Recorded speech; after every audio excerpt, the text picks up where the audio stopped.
This is KGW News at noon. And welcome to the news at noon. A big cleanup is underway in Northwest Portland. Just take a look at this tree.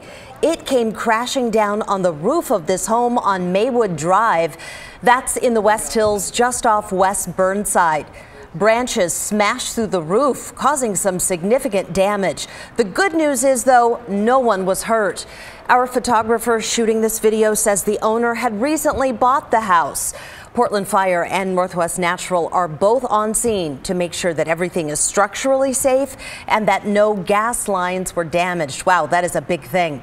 Okay, let's talk weather as we head a little further into Friday afternoon. Rod, things were good today, but this week, woo, wet and windy. Yeah, absolutely. Had the wind advisory, of course, yesterday. Today, no watches, no warnings. Yippee for that. And the rain for the day is mostly over. So looking forward into your afternoon, the rain chance is not zero. I mean, you can see some showers hitting Astoria and actually some hefty showers, but the solid rain band that we had this morning is long gone and broken up. And from Longview, McMinnville, Portland, Salem, it is generally dry. And we generally are seeing some sunshine. Here's Cannon Beach, a little blue up there. They had a rain shower not too long ago. 44 is the dew point. Temperatures at the beach right now are in the low 50s. One of the prettier cumulus, partly cloudy scenes is this one up in Woodland at Lewis River Golf Course. Nice, pretty, partly cloudy afternoon. Similar conditions in Portland. We're at 53. The air actually behind that front that came in this morning is trying to get colder. So the temperature may only go up a couple or a few degrees this afternoon, but generally will stay dry with a spotty shower chance, and temperatures will be in the mid-50s. The weekend looks wet, wet, wet, which means the sun we're getting right now could be it. Well, enjoy it, enjoy it, enjoy it. Thank you, Rod. Educators have really expressed that they're at a breaking point. Yeah, overwhelmed and overworked. A new survey shows that's exactly how Portland teachers are feeling. The Portland Association of Teachers talked with more than 3/4 of the district's teachers. What they found is that educators are in crisis. Of the 2,800 people they talked to, more than 80% say their workload is so high they can't get it done during a regular workday. 70% of teachers reported their stress levels high or severe. And then finally, another 28% say that stress is affecting their health. It really hits me hard how teachers are really giving everything they have up into the point that they don't have anything else to give, and it's impacting their own health and of course their own families. And that's not sustainable. The association says teachers need a smaller to-do list. That can mean anything from shorter meetings to changing curriculum. We did reach out to Portland Public for comment. The chief HR officer said in part, "We continue to be in daily conversations with the teachers union leadership and desire to work with them to establish realistic, student-centered actions that better serve their learning, our primary mission, and support the adults that are critical to their learning."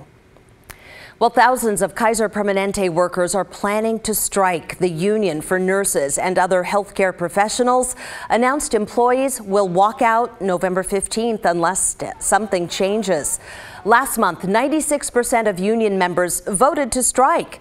This affects 3,400 Kaiser workers in Oregon and Washington, plus employees in 5 other states. We talked to a nurse who's also the union steward. What needs to happen for you guys not to go on strike? Well, they're definitely going to have to drop their most destructive proposal, which would be a 2-tier wage system. So at one point, Kaiser did propose that new employees would receive 26% less pay and fewer benefits.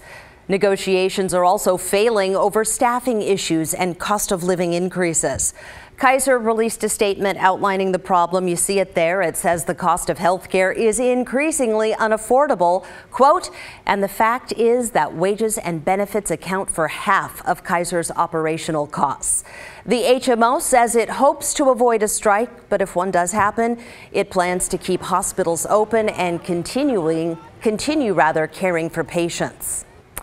Well, there's a new tool in the fight against the coronavirus. Pfizer says its experimental pill for COVID cuts rates of hospitalization and death by almost 90%, at least among patients with mild to moderate infections. Now, Kaiser will ask the FDA or I should say Pfizer. Had Kaiser last story, but Pfizer will ask the FDA and the international regulators to approve this. The FDA is already reviewing a similar pill from Merck. It was just okayed yesterday by regulators in the United Kingdom. Well, climate change is impacting ski season in the Pacific Northwest. In about 50 years, experts say there may not be enough snow on Mount Hood to ski on. Look at this archive footage from 1979. Scientists are measuring the winter snowpack to determine how much water we'll have in the spring. They recently found peak annual snowpack in the Cascades could decrease by about a quarter in the next 30 years. And by the end of the century, there could be no snow. In the decades to come, ski seasons will be shorter and resorts will have to rely on artificial snow, which is expensive and energy intensive. And then eventually, if it gets warm enough, it's just virtually impossible to keep, producing artificial snow to meet skier needs. So yeah, in some regions at maybe lower elevations, those ski resorts would likely be pretty dramatically impacted. Scientists hope their research will show that the dwindling snowpack is just as important as other perils of climate change, including rising sea levels and wildfires.